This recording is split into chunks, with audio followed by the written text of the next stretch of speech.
Olá!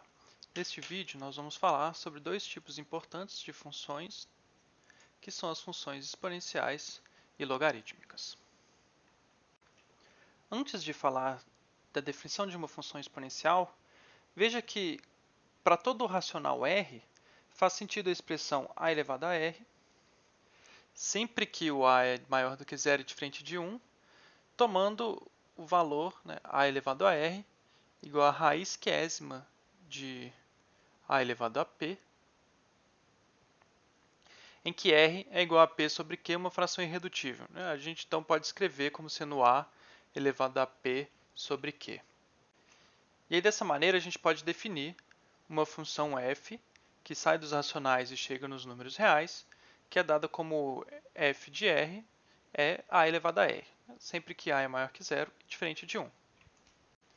Com as propriedades de potência dos números racionais, a gente observa que se a é maior do que 1, a função a elevado a r, a função f que a gente definiu acima, é estritamente crescente.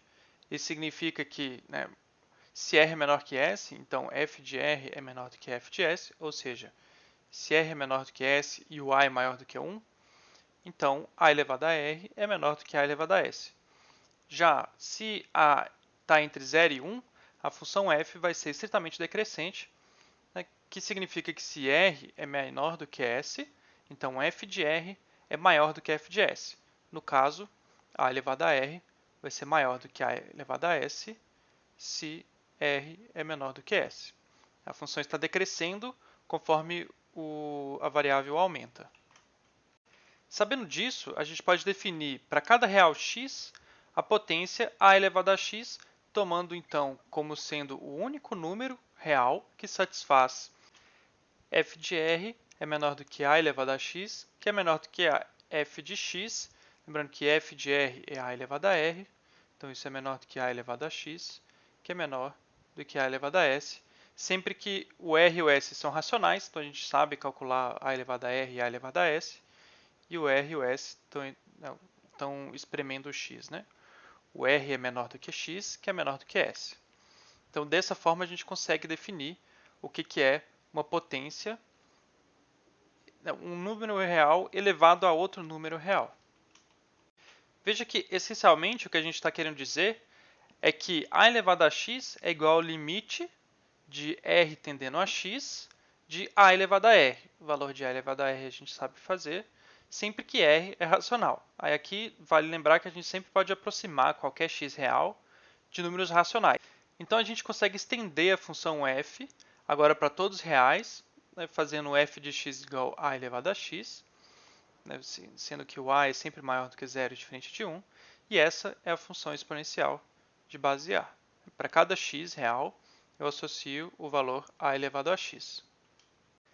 E fica claro do exemplo acima que a função é contínua, já que então a gente vai ter que o limite de y tendendo a x de a elevado a y vai ser exatamente a elevado a x. Esse limite aqui é exatamente o limite de f de y, quando y tende a x, é f de x. Algumas propriedades da função exponencial. Sempre que a e b são maiores que zero e diferente de 1, e x e y reais quaisquer, vale que o produto de a elevado a x vezes a elevado a y, então mantém a base, soma-se os expoentes, então isso é a elevado a x mais y. Potência da potência, mantém a base e multiplica os expoentes, então a elevado a x vezes elevado a y, é por sua vez a elevado a x vezes y. Para multiplicação, então, a vezes b elevado a x, isso é a elevado a x vezes b elevado a x. E, novamente, se o a é maior do que 1, então a função é estritamente crescente. Então, aqui está falando que a função a elevado a x é estritamente crescente. Se a está entre 0 e 1, então a função é estritamente decrescente.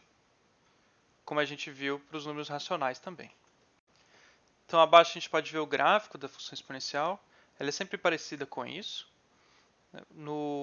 Ela sempre corta o eixo y no ponto 0, 1, porque a elevado a zero é sempre 1, e né, mesmo quando o a está entre 0 e 1, e quando a é maior que 1, a função é estritamente crescente nesse caso, em que a é maior que 1, e se a está entre 0 e 1, então a função é estritamente decrescente, como a gente pode ver.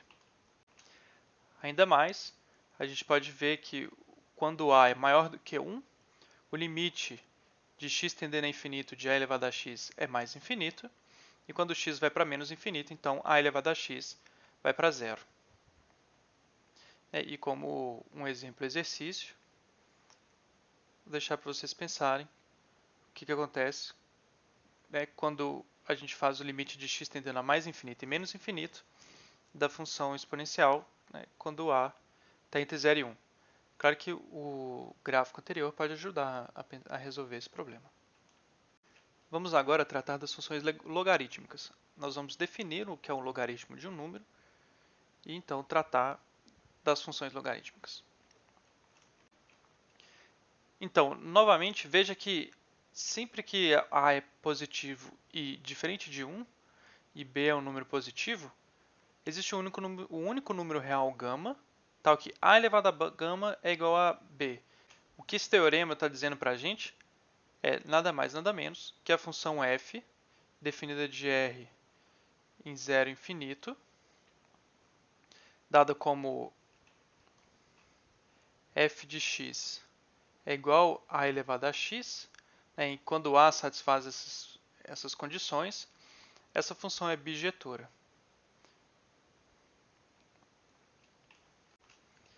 Se a função é bijetora sobre o domínio contra domínio zero infinito, significa que essa função admite uma inversa. Ou seja, a função exponencial, descrita dessa maneira, admite uma inversa, e essa inversa é o que a gente vai chamar de logaritmo. Então, dados a maior do que zero e diferente de 1 e b maior do que zero, o único real gama que satisfaz essa propriedade, que a elevado a gama é igual a b, é chamado logaritmo de b na base a, e a gente vai escrever então e ler que o log de b na base a é igual a gama, que é escrito abaixo. Dessa maneira, a gente vai dizer que que gama é o log de b na base a, se somente c, a elevado a gama, é igual a b. Vamos calcular os logaritmos. O logaritmo de 4 na base 2 significa isso aqui é um certo gama, se somente c, 2 elevado a gama, é igual a 4. Mas aí, como 2 ao quadrado é igual a 4, a gente sabe então que gama tem que ser igual a 2.